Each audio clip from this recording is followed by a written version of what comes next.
Tout d'abord, bonjour à l'ANIA. Ce n'est pas la première fois, je crois, que j'interviens devant l'ANIA. Et puis, je voulais aussi répondre à l'invitation de Richard Girardot.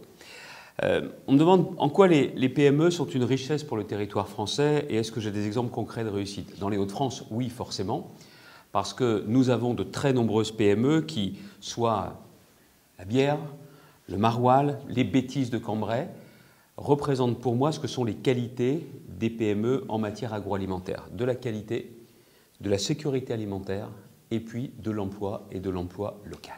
Parce que la question aujourd'hui clé pour nous, dans notre région, c'est de développer l'emploi.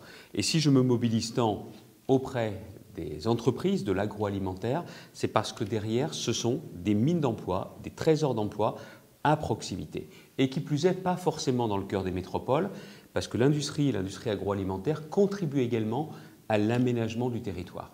La question de l'empreinte carbone, ça fait bien longtemps que l'agroalimentaire l'a compris. Et c'est pour ça que ce lien entre l'agriculture, nos produits agricoles et l'industrie agroalimentaire, c'est ce lien qui me fait être, je l'assume totalement, un défenseur de l'industrie et de l'industrie agroalimentaire.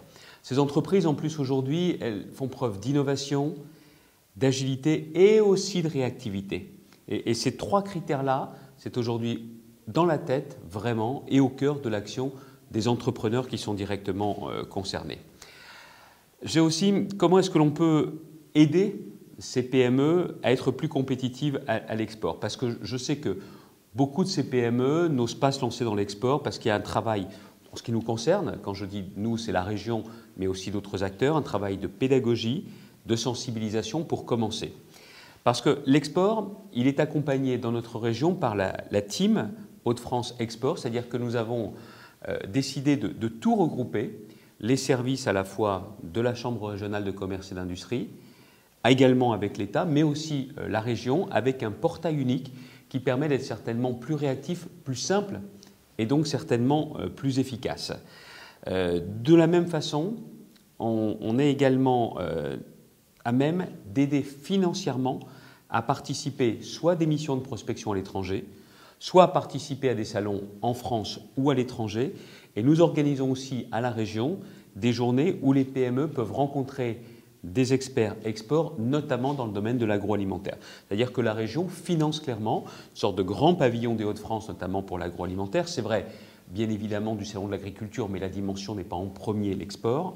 C'est le CIAL, c'est le CIRA à Lyon, et nous faisons cela pour permettre d'accéder plus facilement à cette visibilité pour l'international. Dans la région concernant l'export, l'an dernier, ce sont plus de 300 entreprises qui ont été sensibilisées et près de 400 entreprises, je crois que c'est 375 exactement, qui ont été très concrètement accompagnées avec la région dans le cadre de cette opération à l'exportation.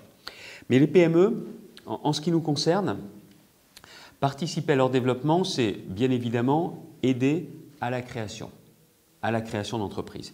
Mais c'est aussi ne pas être seulement obsédé par la question de la création, c'est comment on peut les aider à grandir. Donc, est-ce qu'on est là quand elles ont des projets et est-ce qu'on est là quand elles ont des problèmes? Et la région des Hauts-de-France a voulu vraiment changer sa politique pour ne pas être tournée seulement vers les grands groupes. Nous sommes à même de les aider, de les accompagner, je l'assume, mais aussi beaucoup d'aider les TPE, les PME et aussi à devenir des ETI, parce que je sais que c'est aussi un point très important, même si, bien évidemment, aujourd'hui, on sait pertinemment que le tissu est avant tout celui des TPE et des PME. J'ai oublié de le dire, mais c'est quelque chose qui est pour moi vraiment essentiel. L'agroalimentaire dans la région, 36 000 salariés. 36 000 salariés. Ça fait une ville déjà en soi sacrément importante. Ce sont 1400 entreprises. Et avec les politiques que nous mettons en place dans la région, nous sommes à même chaque année d'aider nombre d'entre elles soit à se créer, soit à se développer, soit quand elles connaissent un trou d'air, à pouvoir justement les aider à faire face à ce trou d'air. C'est l'aide à l'implantation, je l'ai dit, c'est l'aide à la consolidation financière, c'est l'aide à la formation, c'est l'aide au recrutement. Je sais que c'est souvent l'un des problèmes numéro 1 pour les entreprises, mais nous avons mis en place dans la région des Hauts-de-France des outils spécifiques comme Proche Emploi. Et puis j'ai un ancien DRH de l'industrie agroalimentaire qui, à la retraite, a pris cette fonction, c'est Philippe Lamblin, qui est notre monsieur recrutement, notre monsieur emploi à pourvoir et qui est bien évidemment, sans oublier ce qu'il a fait pendant longtemps, avec son tropisme et sa compétence sur l'agroalimentaire, je pense que nous sommes une région où il n'y a pas de baguette magique, mais on est capable d'avoir un certain nombre de résultats. Voilà comment la région s'engage aux côtés de l'agroalimentaire. Et je le dis aussi bien souvent, je pense qu'il faudra aller plus loin. Je pense qu'il y a des industries, des secteurs qui devraient être des secteurs de souveraineté. Et où collectivité locale, je suis prêt à le faire pour la région, mais aussi État, nous devrions massivement investir pour permettre dans le développement et l'installation que nous puissions disposer d'un écosystème, que ce soit fiscal, social et réglementaire, parce que tout ce qui relève de l'alimentation, ça fait partie des besoins essentiels.